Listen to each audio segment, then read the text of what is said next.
സൈന്യത്തിൽ ചേരാൻ പ്രോത്സാഹിപ്പിക്കാറില്ല എന്നതാണ് വാസ്തവം. അങ്ങനെ ഇരിക്കെ മുസ്ലിം സമൂഹം ഇതിന് പലപ്പോഴും ഒരു അപവാദമാണ്. പക്ഷെ ഇവിടെ ഏറെ ശ്രദ്ധിക്കേണ്ട മറ്റൊരു കാര്യം, എന്ത് വന്നാലും ഇത് എതിർക്കുമെന്ന് പ്രതിഷേധ സ്വരത്തിൽ പറഞ്ഞുകൊണ്ടിരുന്നവരാണ് ഇപ്പോൾ ആകെ എല്ലാം മാറി അവരുടെ യുവാക്കളെ ഇതിലേക്ക് ഏറ്റവും കൂടുതൽ കൊണ്ടുവരാൻ, തള്ളിക്കയറ്റാൻ പരസ്യ പ്രചാരണം നടത്തുന്നത് എന്നതാണ് ഒരു വസ്തുത. മഹല്ല ജമാഅത്തുകളുടെ ഏകീകൃത സംഘടനയായ കേരള മുസ്ലിം ജമാഅത്ത് ഫെഡറേഷൻ കഴിഞ്ഞ ദിവസം ജമാഅത്തുകൾക്ക് ഹെൽപ്പ് ഡെസ്കുകൾ ആരംഭിക്കണം എന്ന് ആവശ്യപ്പെട്ട് ഒരു സർക്കുലർ നൽകിയിരുന്നു. ഇമാമുമാർ ജുമുഅ പ്രസംഗത്തിൽ ഇക്കാര്യം അറിയിക്കണം എന്ന ആഹ്വാനവും ഫെഡറേഷൻ സംസ്ഥാന പ്രസിഡന്റ് കരക്കൽ അബ്ദുൽ അസീസ് മൗലവിയും ജനറൽ സെക്രട്ടറി അഡ്വക്കേറ്റ് KP മുഹമ്മദും ഒപ്പുവെച്ച് സർക്കുലറിൽ പറയുന്നുണ്ട്. ഇതിനെ തുടർന്നാണ് കാട്ടുപള്ളി അടക്കമുള്ള മഹല്ലുകളിൽ ഇത്തരത്തിൽ മുസ്ലിം യുവാക്കൾക്കായി ഹെൽപ്പ് ഡെസ്കുകൾ തുടങ്ങിയത്. ഒരിടത്ത് അഗ്നിപത് പദ്ധതിയോട് കടുത്ത എതിർപ്പും മറ്റൊരു ഭാഗത്ത് വളരെ രഹസ്യമായി സൈന്യത്തിൽ കയറിക്കൂടലുമാണ് ഇവിടെ നടക്കുന്നത്. ഇന്ത്യൻ സൈന്യത്തിൽ മുസ്ലിം പ്രാതിനിധ്യം ഉറപ്പിക്കാനുള്ള നീക്കം തന്നെയാണ്. കേന്ദ്ര ഗവൺമെന്റിന്റെ അട്ടിമറി പരിപാടി അനുസരിച്ച് സൈന്യത്തിലേക്കുള്ള ഓൺലൈൻ അപേക്ഷ അയക്കാനാണ് സർക്കുലറിന്റെ തുടക്കത്തിൽ തന്നെ പറയുന്നത്. കേന്ദ്രത്തിന്റെ അട്ടിമറിയാണ് എങ്കിലും മുസ്ലിം സമുദായം ഇതിൽ നിന്ന് മാറി നിൽക്കരുത് എന്ന ആഹ്വാനമാണ് ഈ സർക്കുലറിലൂടെ ഇവർ കഴിഞ്ഞ ദിവസം നൽകിയത്. സൈന്യത്തിന്റെ 3 വിഭാഗങ്ങളിലേക്കും ഓൺലൈൻ വഴി അപേക്ഷ അയക്കാനുള്ള അവസാന തീയതി ജൂലൈ 5 ആണ് എന്നും അതിനു മുമ്പായി 10ാം ക്ലാസ് മുതൽ മുകളിലോട്ട് പരീക്ഷാ യോഗ്യതയുള്ള 17നും 23നും ഇടയ്ക്ക് പ്രായമുള്ള യുവാക്കൾ എത്രയും വേഗം അപേക്ഷ അയക്കണം എന്നുമാണ് ഈ സർക്കുലറിൽ വ്യക്തമാക്കിയിരിക്കുന്നത്. News desk Karma News. ആദ്യം ഇവരൊന്ന് പറയും, രണ്ടാമത് അഭിപ്രായം മാറ്റി പറയും. ഉസ്താദ് ആദ്യം പറഞ്ഞ ആർമിയെ കുറിച്ചിട്ടുള്ള തികച്ചും വ്യത്യസ്തമായ ഒരു അഭിപ്രായമാണ് രണ്ടാമത് പറഞ്ഞത്. ഇപ്പോ അഗ്നിപഥിലേക്ക് ആളെ കയറ്റാൻ ശ്രമിക്കുന്നുണ്ടല്ലോ, ഒരെണ്ണം കൂടി കേൾക്കുക. ചില ആളുകൾ ഇങ്ങനെയാണ്, താങ്കൾ രാജ്യദ്രോഹികളാണെന്ന് ലോകത്തിന് മുന്നിൽ വിളിച്ചു പറയുന്നത് ഇവർ വളരെയധികം അഭിമാനമായി കാണും. സമൂഹ മാധ്യമങ്ങളിൽ ഈ രീതിയിൽ പ്രവർത്തിക്കുന്ന ഒരു റാക്കറ്റ് തന്നെ ഉണ്ട് എന്ന് വേണം പറയാൻ. കഴിഞ്ഞ ദിവസം ഭാരതത്തിന്റെ അഭിമാനമായ സേനയ്ക്കെതിരെ വെല്ലുവിളി നടത്തിയിരിക്കുകയാണ് ഷെഫിക് കോന്താല എന്നൊരു വ്യക്തി. ഫേസ്ബുക്കിലൂടെയാണ് മഹാന്റെ വെല്ലുവിളി. സൈനികരെയും ഭാരതത്തിലുള്ള മുസ്ലിങ്ങളുടെയും കണക്കുകൾ താരതമ്യപ്പെടുത്തിയാണ് ഇയാളുടെ ഒരു പോസ്റ്റ്. ഭാരതത്തിലെ മുസ്ലിങ്ങൾ ആകമാനം ഇളകിയാൽ ഭാരതത്തിലെ സൈനികർക്ക് പിടിച്ചു നിൽക്കാനാകില്ല എന്നതാണ് ഇയാളുടെ പരാമർശം. ഇന്ത്യൻ സൈന്യത്തെ വെല്ലുവിളി എങ്ങനെയുണ്ട്? ഭാരതത്തിലെ മുസ്ലിങ്ങൾ മുഴുവനും ഇളകിയാൽ ഇന്ത്യൻ മിലിറ്ററിക്ക് പിടിച്ചു നിൽക്കാൻ കഴിയില്ല എന്ന്. അതിന്റെ അർത്ഥം എന്താ? ഇന്ത്യൻ മിലിറ്ററിയുടെ നേരെ എതിരായ പ്രവർത്തനങ്ങളാണ് മുസ്ലിങ്ങൾ കാഴ്ചവെക്കുന്നത് എന്ന് തന്നെയല്ലേ? സ്പീഡ് കുറച്ചിട്ട് തരാം. വെല്ലുവിളി നടത്തിയിരിക്കുകയാണ് ഷെഫിക് കോന്താല എന്നൊരു വ്യക്തി. ഫേസ്ബുക്കിലൂടെയാണ് മഹാന്റെ വെല്ലുവിളി. സൈനികരെയും ഭാരതത്തിലുള്ള മുസ്ലിങ്ങളുടെയും കണക്കുകൾ താരതമ്യപ്പെടുത്തിയാണ് ഇയാളുടെ ഒരു പോസ്റ്റ്. ഭാരതത്തിലുള്ള മുസ്ലിങ്ങൾ ആകമാനം ഇളകിയാൽ ഭാരതത്തിലെ സൈനികർക്ക് പിടിച്ചു നിൽക്കാനാകില്ല എന്നതാണ് ഇയാളുടെ പരാമർശം. ഇന്ത്യൻ സൈന്യത്തെ വെല്ലുവിളിക്കുന്ന ഷെഫിക് കോന്താലത്തിനെതിരെ എത്രയും വേഗം നിയമ നടപടി സ്വീകരിക്കണമെന്ന ആവശ്യവുമായി ആന്റി ടെററിസം സൈബർ വിംഗ് ഇപ്പോൾ മുന്നോട്ട് വന്നിട്ടുണ്ട്. അവരുടെ പ്രതികരണം ഇങ്ങനെയാണ്: ഇന്ത്യൻ സൈന്യത്തെ വെല്ലുവിളിക്കുന്ന ഷെഫിക് കോന്താലത്തിനെതിരെ എത്രയും വേഗം നിയമ നടപടി സ്വീകരിക്കണം. 14 ലക്ഷം ഇന്ത്യൻ സൈനികർക്ക് 20 കോടി മുസ്ലിങ്ങൾ ഇടഞ്ഞാൽ ഒന്നും ചെയ്യാൻ ആവില്ല എന്നാണ് ഇയാൾ എഴുതിയിരിക്കുന്നത്. ഇന്ത്യൻ സൈന്യത്തെ വെല്ലുവിളിക്കാൻ ഇവൻ ആരാണ്? ലോകത്തെ 5ാമത്തെ ഏറ്റവും വലിയ സൈന്യത്തെ വെല്ലുവിളിക്കാൻ ആരാണ് ഇവൻ? ഈ രാജ്യത്തിരുന്നുകൊണ്ട് ഈ രാജ്യത്തെ സൈന്യത്തെ പരിഹസിക്കാനും അപമാനിക്കാനും ഇവൻ ആരാണ്? അല്ലെങ്കിൽ ഇന്ത്യൻ സൈന്യം മുസ്ലിങ്ങളെ എന്തെങ്കിലും ചെയ്തോ? എന്തിനാണ് മുസ്ലിങ്ങൾ ഇടയുന്നത്? രാജ്യത്തെയും സൈന്യത്തെയും വെല്ലുവിളിക്കുന്ന ഇവനെ എത്രയും വേഗം അറസ്റ്റ് ചെയ്യണം. മുസ്ലിങ്ങളെ കുത്തി നോവിച്ച് തെരുവിലിറക്കിയാൽ ഉണ്ടാകുന്ന അപകടം ഊഹിക്കാൻ പറ്റുമോ എന്ന് ഇവൻ ചോദിക്കുന്നു. എന്താണ് ഇയാൾ ഉദ്ദേശിച്ചത്? അയാൾ ഉദ്ദേശിച്ചത് ഇന്നിപ്പോൾ ബംഗ്ലാദേശിൽ നടക്കുന്നില്ലേ, അത് തന്നെ. വർഗീയ കലാപം ഇളക്കിവിടാൻ ശ്രമിക്കുകയാണ്. ഇയാൾ മതവികാരം ഇളക്കിവിടാൻ ശ്രമിക്കുകയാണ്. ഇയാളെ എത്രയും വേഗം അറസ്റ്റ് ചെയ്ത് കേസെടുത്ത് കോടതിയിൽ ഹാജരാക്കുക. ഇയാളുടെ ഫേസ്ബുക്ക് പോസ്റ്റ് അതിഭയങ്കരമാണ്. ഇത് രാജ്യത്തിനെതിരെയുള്ള വെല്ലുവിളിയാണ്. ഇത് ഇന്ത്യൻ സൈന്യത്തിനെതിരെയുള്ള യുദ്ധപ്രഖ്യാപനമാണ്. ഇത് മത തീവ്രവാദമാണ്. ഇത് ISISന്റെ സ്വരമാണ്. ഈ രാജ്യത്ത് ഇത് അനുവദിക്കാനാവില്ല. ഇത്തരം തീവ്രവാദികളെ നിലയ്ക്ക് നിർത്തണം. ഇനി ഇവരെയൊക്കെ പേടിച്ചു വേണോ ഇവിടെ ജീവിക്കാൻ? എല്ലാവരും ഇവനെ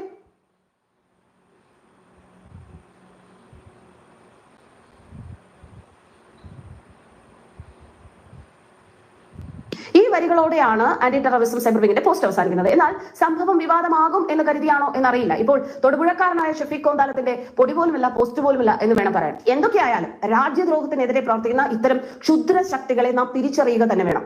അത്തരം ക്ഷുദ്ര ശക്തികൾ നമുക്കിടയിൽ ഈ മുസ്ലിങ്ങളെ കുറിച്ച് പറയുമ്പോൾ അവരെല്ലാവരും ഒരേ തരത്തിലാണ്, അല്ലെങ്കിൽ അവരുടെ ഇടയിൽ എല്ലാവരും മോശക്കാരാണ്, അല്ലെങ്കിൽ അവർ എല്ലാവരും തീവ്രവാദത്തിന് വേണ്ടി പ്രവർത്തിക്കുന്നവരാണ്, അങ്ങനെയൊന്നുമല്ല പറയുന്നത്.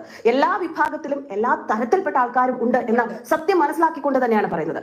നല്ലവരും നല്ലവരല്ലാത്തവരും, നല്ല ചിന്തയിൽ പ്രവർത്തിക്കുന്നവരും നല്ല ചിന്തകൾ ഇല്ലാത്തവരും, തീവ്രവാദത്തിന് വേണ്ടി പ്രവർത്തിക്കുന്നവരും ഒക്കെ നമ്മുടെ ഇടയിലുണ്ട്. അത്തരത്തിലൊരു സമൂഹത്തിലാണ് നാം ജീവിക്കുന്നത്. എന്നാൽ ഭാരതത്തിന്റെ സുരക്ഷ, ഈ ഭാരതത്തെ നമ്മൾ എങ്ങനെ കാണുന്നു എന്നത് വളരെ പ്രധാനമാണ്.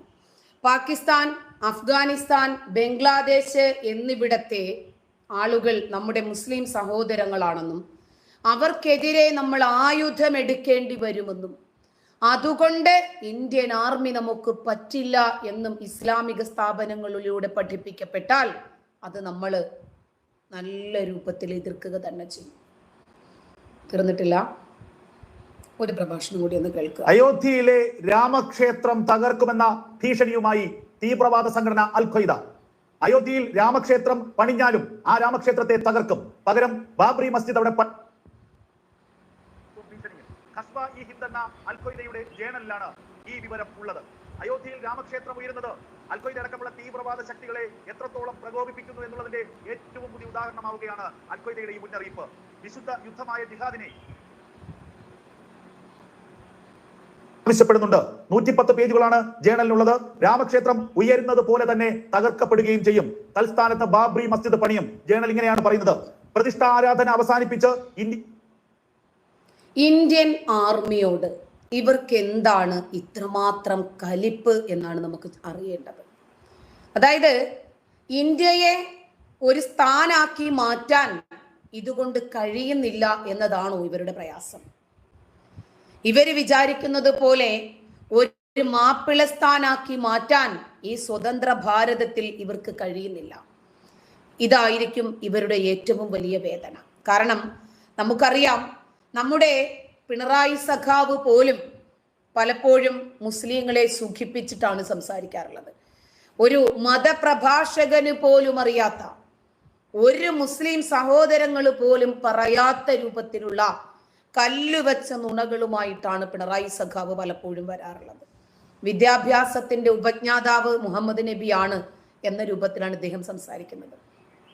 ഇന്ത്യൻ ആർമിയെ കുറിച്ച് ഇദ്ദേഹം എന്നല്ല, ആരെന്തു പറഞ്ഞാലും ശരി, മോശമായിട്ടാണെങ്കിൽ നമ്മൾ അതിന് മറുപടി പറഞ്ഞിരിക്കും. ഇപ്പോ നവാസ് മന്നാനിയുടെ പ്രഭാഷണമാണ് ഇവിടെ ഏറ്റവും വലിയ ചർച്ചയ്ക്ക് കാരണമായത്. ഇന്ത്യൻ മിലിറ്ററി അവരുടെ സകലമാന സുഖവും സന്തോഷവും സ്വപ്നങ്ങളും പ്രതീക്ഷകളും ആഗ്രഹങ്ങളും കുടുംബമൊത്തുള്ള ചില നിമിഷങ്ങളും എല്ലാം രാജ്യത്തിനു വേണ്ടി, നമ്മളിൽ ഓരോരുത്തർക്കും വേണ്ടി സമർപ്പിച്ച് ആ രാജ്യത്ത് അതിർത്തികളിലെ കാവൽ നിൽക്കുന്നത് കൊണ്ടാണ് നമ്മൾ ഇവിടെ സ്വസ്ഥമായും സ്വതന്ത്രമായും ജീവിക്കുന്നത്, സന്തോഷത്തോടെ ജീവിക്കുന്നത്. പാകിസ്ഥാൻ നമ്മളെ ആക്രമിക്കുമെന്ന് ഭയക്കാതെ നമുക്ക് ഇവിടെ ജീവിക്കാൻ കഴിയുന്നത് അതുകൊണ്ടാണ്. ഞാനൊരു പട്ടാളക്കാരന്റെ മകളാണ്. ഓരോ പട്ടാളക്കാരനും വീട്ടിൽ നിന്നും യാത്ര പറഞ്ഞിറങ്ങുമ്പോ പ്രിയപ്പെട്ടവരുടെ മുഖത്തേക്ക് അര സെക്കൻഡ് പോലും നേർക്ക് നേരെ നോക്കാൻ കഴിയാത്ത ആളുകൾ എനിക്കറിയാം. എൻ്റെ ഇളയ സഹോദരൻ ഇന്നും ആർമിയാണ്. എൻ്റെ സിസ്റ്ററിന്റെ മോളുടെ ഭർത്താവ് ആർമിയാണ്. ഞങ്ങൾക്കറിയാം അത് വളരെ നന്നായിട്ട്. തിരിച്ചു വരുമോ ഇതുപോലെ, ഇനിയും ഇവരെയൊക്കെ എനിക്ക് ജീവനോടെ കാണാൻ പറ്റുമോ എന്നറിയാത്ത ഒരു വലിയ ദൗത്യത്തിന് ഇറങ്ങിത്തിരിക്കുന്നവരാണ് അവർ. യാത്ര പറഞ്ഞു പോകുന്നു, രാജ്യത്തിനു വേണ്ടി സ്വയം സമർപ്പിച്ചിട്ട്. അവരിഷ്ടമില്ലാതെയല്ല, ത്യാഗമാണ് അവർ ചെയ്യുന്നത്. എത്ര ഇന്ത്യൻ ആർമിക്കാരുടെ മൃതശരീരത്തോട് നമ്മുടെ ഈ കേരളക്കര ആദരവ് കാണിച്ചിട്ടുണ്ട് എന്ന് നമുക്കറിയാം. ഹമാസ് ഭീകരവാദികളുടെ മിസൈലിനാൽ നമ്മുടെ ഒരു സഹോദരി മരിച്ചപ്പോൾ അവരുടെ മൃതശരീരം ഏറ്റുവാങ്ങാൻ പോലും എയർപോർട്ടിലേക്ക് പോകാതിരുന്ന രാഷ്ട്രീയക്കാരെ നമുക്കറിയാം. കേരളത്തിന്റെ അധികാരികളെ നമുക്കറിയാം. കാരണം കൊന്നത് ഹമാസ് ഭീകരരാണ്. അവരെ എന്തെങ്കിലും പറഞ്ഞാൽ, അവരെ വിമർശിച്ചാൽ നമ്മുടെ നാടിന്റെ മുസ്ലിം വികാരമിളകും. അവർക്ക് വേണ്ടി ഒരു അനുശോചന പോസ്റ്റ് പോലും എഴുതിയിട്ട് മുസ്ലിങ്ങൾ നമ്മളെ വെറുത്തു പോകുമോ എന്ന ഭയത്താൽ ആ പോസ്റ്റ് മുക്കിയ ആളുകളെ, അത്തരം രാഷ്ട്രീയ പ്രമുഖരെ കണ്ടവരാണ് നമ്മൾ. ഒന്നാലോചിച്ചാൽ മതി. നമ്മളെ പാകിസ്ഥാൻ വന്ന് ആക്രമിക്കുമെന്ന്, ചൈനയുടെ ബോംബ് വന്ന് വീഴുമെന്ന്, നമ്മൾ എല്ലാവരും ഇന്ത്യൻ മഹാസമുദ്രത്തിലേക്ക് ചാടേണ്ടി വരുമെന്ന് നമുക്ക് ഭയമില്ലാത്തത്. അങ്ങനെ ലക്ഷക്കണക്കിന് ആളുകൾ ജീവൻ ബലി കൊടുക്കാൻ തയ്യാറായി. ഈ രാജ്യത്തിനു വേണ്ടി ത്യാഗമർപ്പിക്കാൻ തയ്യാറായി. അതിർത്തിയിൽ ആയുധവും പിടിച്ച് കാറ്റെന്നും മഴയെന്നും വെയിലെന്നും ഇല്ലാതെ അവിടെ നിൽക്കുന്നത് കൊണ്ടാണ്. ആ ഇന്ത്യൻ ആർമിയെ മുസ്ലിം പെൺകുട്ടികളെയും മുസ്ലിം സ്ത്രീകളെയും ബലാത്സംഖികൾ എന്ന് വിളിച്ചിട്ടുണ്ടെങ്കിൽ അത് ഉസ്താദ് എന്നല്ല, ഏതു കോത്താഴത്തെ മറ്റവനാണെങ്കിലും ശരി, അവനെ സമൂഹ മധ്യത്തിൽ കൊണ്ടുവന്ന് വിചാരണ ചെയ്യുക തന്നെ ചെയ്യും. അതിനി ആരായിക്കൊള്ളട്ടെ. ഇവനൊക്കെ പറയുന്നത്, ഈ തെറി പറയുന്ന ഒന്നും പറയുന്നില്ല ഞാൻ, ഇവന്മാര് നല്ല തന്തയ്ക്കുണ്ടായവന്മാരാണെങ്കിൽ അല്ല എന്നവർ തന്നെ തെളിയിക്കുന്നുണ്ട്. ഇന്ത്യൻ ആർമിയെ കുറിച്ച് അയാൾ പറഞ്ഞത് തെറ്റാണ് എന്നല്ലേ പറയേണ്ടത്? അത് പറയാൻ ഇവർക്ക് പറ്റാത്തത് എന്തുകൊണ്ടാണെന്ന് അറിയാമോ? ഇവരുടെയും ഉള്ളിൽ കിടക്കുന്ന സാധനം അത് തന്നെയാണ്.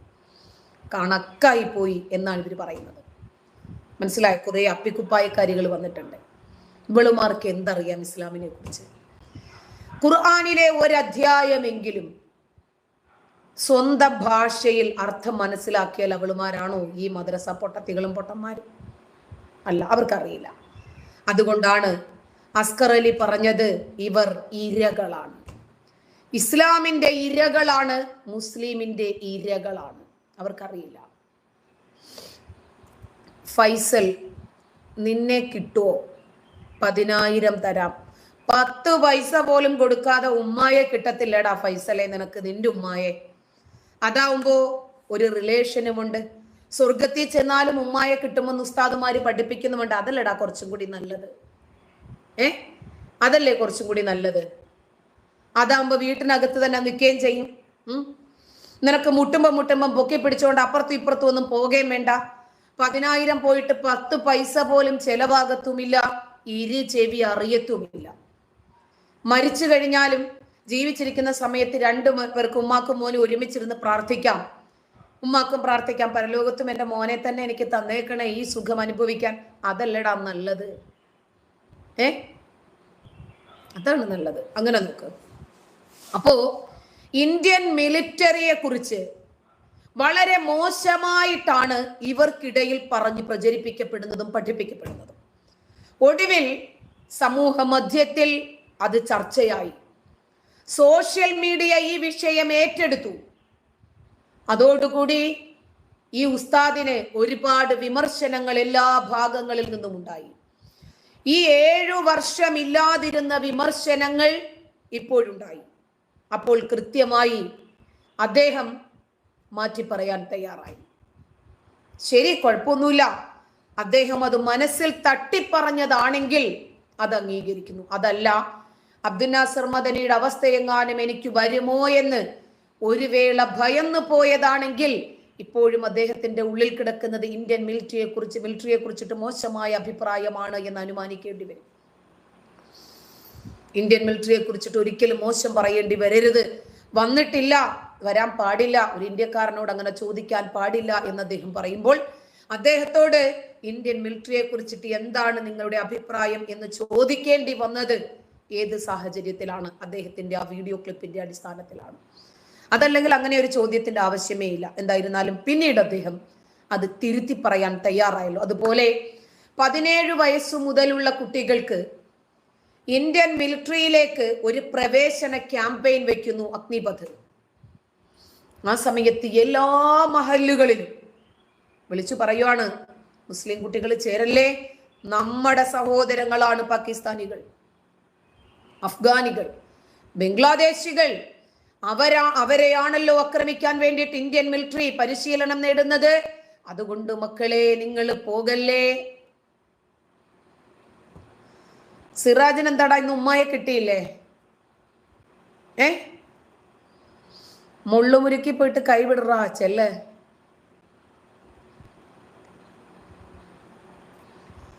സൽമാൻ ഫാരിസേ, നിനക്ക് ഡ്രസ് ഇടാതെ നിന്നൂടെന്ന്.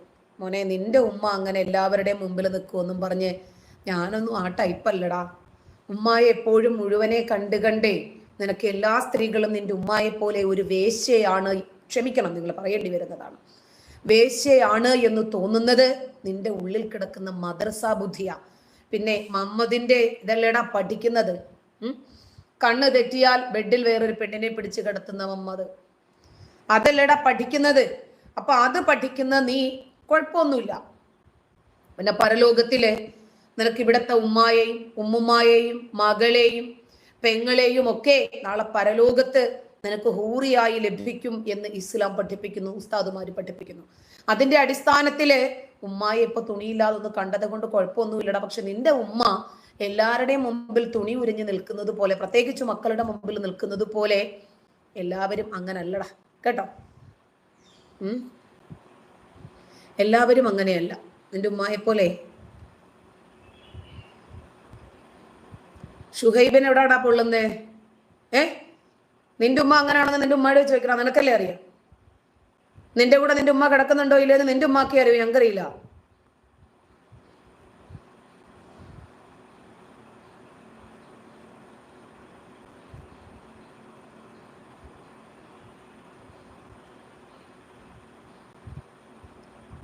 ഫറാസ്, എന്താ നിന്നെ ഉമ്മായി ഒരുമിച്ച് ജനങ്ങൾ വെച്ച് പിടിച്ചെന്നോ നാട്ടുകാര്? ആഹാ, കൊള്ളാലോടാ. വാപ്പാടെ പിടിപ്പുകേടാണല്ലോടാ അത്. നിന്റെ വാപ്പ അത്രയ്ക്ക് പിഴയായിരിക്കുമല്ലോടാ. അമ്മയുടെ കാര്യങ്ങളൊന്നും ചെയ്തു കൊടുക്കുന്നുണ്ടാവില്ല, അതുകൊണ്ടായിരിക്കും മോനെ കൊണ്ട് തൽക്കാലം ജയിക്കാന്ന് വിചാരിക്കുന്നത്. ഫറാസ്, മുസാഫ, നിനക്കെന്താടാ? ഉമ്മായി വിളിച്ചിട്ട് വന്നില്ലാന്നോ? വാപ്പ വിട്ട് കാണത്തില്ല. വാപ്പാടി വരെ ഉബൈ തന്നെ നന്നാക്കണ്ട, ആദ്യം മുഹമ്മദിനെ പോയി നന്നാക്ക. ചെല്. അള്ളാഹു വിചാരിച്ചിട്ട് മുഹമ്മദ് നന്നായിട്ടില്ല, പിന്നെയാണ് ഇപ്പൊ നീ ഒന്നിപ്പോ ഓടാ ഇരിക്ക.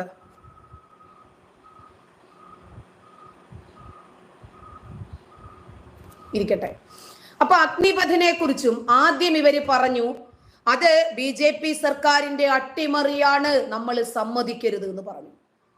പിന്നീട് നോക്കിയപ്പോ ഹിന്ദു കുട്ടികളും ക്രിസ്ത്യൻ കുട്ടികളും ഒക്കെ ഇരച്ചു കയറുന്നു. അയ്യോ പാടില്ല, നമ്മുടെ കുട്ടികൾ, ഞമ്മന്റെ പിള്ളാര് ആ മേഖലയിൽ വേണം. ഒരു ക്യാമ്പയിൻ നടത്തുവാണ് ജമാഅത്തിന്റെ കീഴിൽ.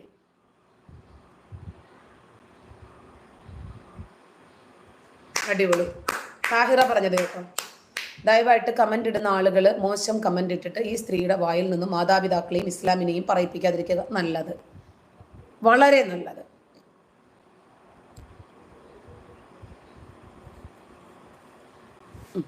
അത് അങ്ങനെയൊക്കെ പറഞ്ഞു കൊടുക്കുക. ഇങ്ങോട്ട് പറഞ്ഞാൽ അങ്ങോട്ടും കിട്ടും. അതേത് മറ്റവനാണെങ്കിലും പറയും. അപ്പോ പിന്നീട് ഇവർക്ക് മനസ്സിലാകുവാണ്, അയ്യോ നമ്മുടെ വിഭാഗങ്ങളൊന്നും ഇന്ത്യൻ ആർമിയിൽ ഇല്ലാതെ പോയാൽ അത് ബുദ്ധിമുട്ടാണല്ലോ. അതുകൊണ്ട് മക്കളെ എല്ലാവരും അങ്ങോട്ട് കയറിക്കോ ഇന്ത്യൻ ആർമിയിലേക്ക്. ഒന്നുമല്ലെങ്കിൽ നമുക്ക് നാളെ പാകിസ്ഥാനോ അഫ്ഗാനിസ്ഥാനോ ബംഗ്ലാദേശോ നമ്മളെ ആക്രമിക്കാൻ വന്നാൽ നമുക്ക് ഞമ്മന്റെ ആളുകളുടെ കൂടെ നിൽക്കാമല്ലോ. എന്നിട്ട് ഈ ജനാധിപത്യ അറാം പറഞ്ഞ രാജ്യത്തെ നമുക്ക് ആക്രമിക്കാമല്ലോ എന്നായിരിക്കും ഇവന്റെയൊക്കെ ഉള്ളിലിരിപ്പ്, നമുക്കറിയില്ല. അതുകൊണ്ട് പിന്നീട് അതാ ഇവരുടെ രീതി, അവര് മാറ്റി പറഞ്ഞു.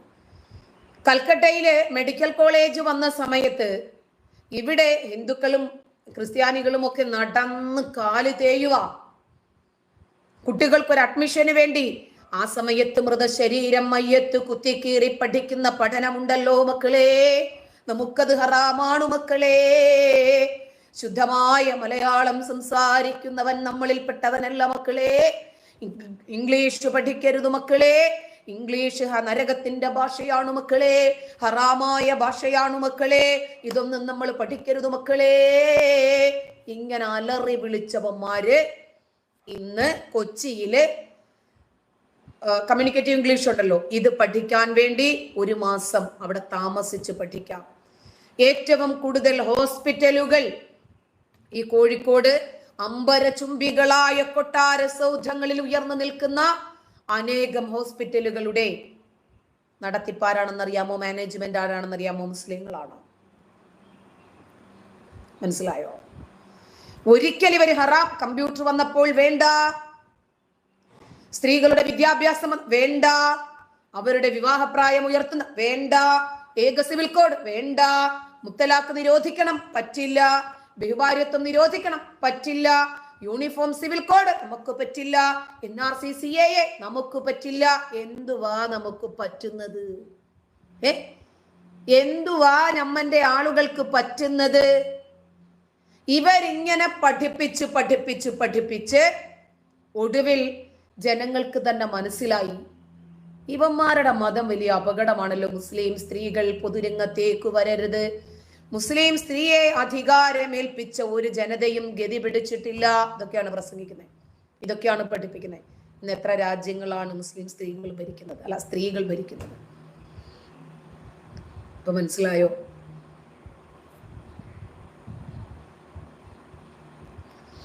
ഇങ്ങനെ ഓരോ സന്ദർഭങ്ങളിലും ഇവർ അഭിപ്രായങ്ങൾ മാറ്റി പിടിക്കും. അതവരുടെ രീതിയാണ്.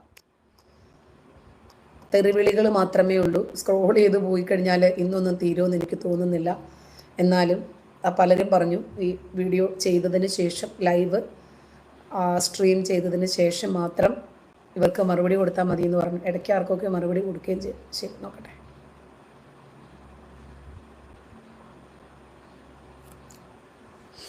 മദ്രസ ബുദ്ധിയും വെച്ചിട്ട് ഇവരൊക്കെ എനിക്ക് മറുപടി പറയാൻ വന്നിരിക്കുകയാണ്. എന്തെങ്കിലും അറിയാമോ? ഞാൻ പഠിച്ച മദ്രസയാണ് ഇപ്പോൾ ചോദിക്കുന്നത്. ഓരോന്നിങ്ങ് വരും. പഠിക്കുന്നത് എന്താണ്, പറയുന്നത് എന്താണ്? ഉസ്താദുമാർ പറയുന്നതിനല്ലേ ഇവർ മറുപടി പറയുന്നത്? ഉസ്താദ് അങ്ങനെ പറഞ്ഞതുകൊണ്ടല്ലേ ഇങ്ങനെ പറയേണ്ടി വന്നതൊന്നും ഇവരെ സംബന്ധിച്ചിടത്തോളം വിഷയമേ അല്ല. അത് ചിന്തിക്കാൻ കഴിയണമെങ്കിൽ തലച്ചോറ് ഉപയോഗപ്പെടുത്തണ്ടേ? ഖുർആൻ തന്നെ പറഞ്ഞത് എന്താ ആവശ്യത്തിന് വേണ്ടത് ചോദിക്കേ? ഖുർആൻ തന്നെ പറഞ്ഞത് ലഹും ഖുലൂബുൻ ലാ യഫ്ഖഹൂന ബിഹാ. സഫി ആരുടെ വാപ്പയെ കുറിച്ചാണ് ചോദിക്കുന്നത്? ആരുടെ വാപ്പയെ കുറിച്ചാണ് നിനക്ക് അറിയേണ്ടത്? എന്റെ വാപ്പയെ കുറിച്ചോ? എന്റെ വാപ്പക്ക് അതാണോ പണിയുന്നത്? എന്താണ് എന്റെ വാപ്പക്ക് പണി?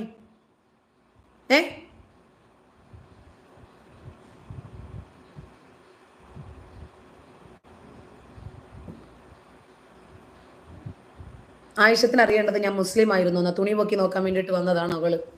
വീട്ടിനകത്ത് ഇരുന്നപ്പോഴേ ഇവക്ക് അങ്ങോട്ടൊരു വെപ്രാളം ഉണ്ടാകും. അതുകൊണ്ട് ഇവൾ ഓടി വന്ന. ഇറങ്ങി പോടി നീയൊക്കെ പാച്ചിട്ട് എന്തിനാ? ഇപ്പൊ ഓപ്പറേഷൻ തിയേറ്ററിനകത്ത് വരെ മതം ഉണ്ടാക്കണമെന്ന് പറഞ്ഞ വെളുമാരൊക്കെ അപ്പിക്കുപ്പായത്തിനകത്തിരിക്കുകയാണ്. തല തുറന്നാലല്ലേ സൂര്യപ്രകാശം അടിക്കൂ. ഖുർആൻ തന്നെ പറഞ്ഞത് ലഹും ഖുലൂബുൻ ലാ യഫ്ഖഹൂന ബിഹാ. ഹൃദയം കൊണ്ട് ചിന്തിക്കാനാ. പിന്നെ ഇവന്മാരെ സംബന്ധിച്ചിടത്തോളം ഇവന്മാരുടെ ഉച്ചി മുതൽ ഉള്ളങ്കാല് വരെ ലൈംഗികമാണ്. അപ്പൊ ആ രൂപത്തിൽ ചിന്തിക്കാനേ പറ്റൂ. അവന്മാരുടെ കൂടെ കഴിഞ്ഞ് ഈ മദ്രസ പൊട്ടത്തികൾക്കും അങ്ങനെ ചിന്തിക്കാൻ പറ്റുള്ളൂ. യോനി ചിന്തക്കാറും മറ്റത് ലിംഗചിന്തക്കാറും. ഇവരോടൊക്കെ പറഞ്ഞിട്ട് എന്താ കാര്യം?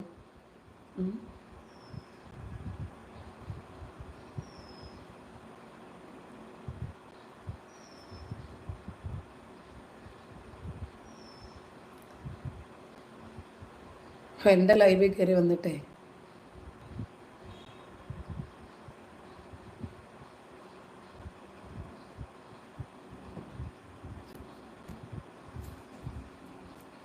അപ്പോൾ ഇവർക്കാകെ തന്തയ്ക്കും തള്ളയ്ക്കും വിളിക്കാനും ലൈംഗിക അവയവങ്ങളുടെ പേര് പറയാനും മാത്രമാണ് അറിയുന്നത്. കാരണം ഉച്ചി മുതൽ ഉള്ളങ്കാല് വരെ ഇവരെ സംബന്ധിച്ചിടത്തോളം സെക്സ് ആണ് ഇവരുടെ വിഷയം. അങ്ങനെ ആയതുകൊണ്ട് ഇവരെ പറഞ്ഞിട്ട് കാര്യമില്ല.